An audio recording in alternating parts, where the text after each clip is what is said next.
it was psychological warfare at the highest levels because he's a complex cat, clearly, right? Yeah. But up until the very last minute, it was very Frost Nixon. I can remember sitting in my hotel room the night before we were supposed to do the interview at 9 in the morning, like 3 in the morning. He calls. He's like, I can't do it.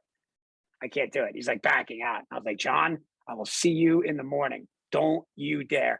Long story short, we got it. We got him. And then John got 10 years in prison after the movie came out. Do you know Mhm. that? Yes. Yeah. Of course, he blames me, but I didn't know. Not blames me, but look, the movie came out, and his boss, his current employer at the time, went back and looked at the books, and John was doing the same thing too. Look, it is what it is.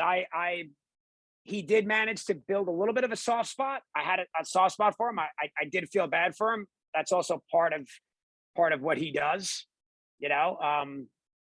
But yeah, it was really wild to get him, and I mean the tension in the air because we couldn't roll the cameras until he signed on that dotted line. So he's sitting in that chair and in hair and makeup and cameras, lights, and the contract is sitting in front of him on the desk or the release.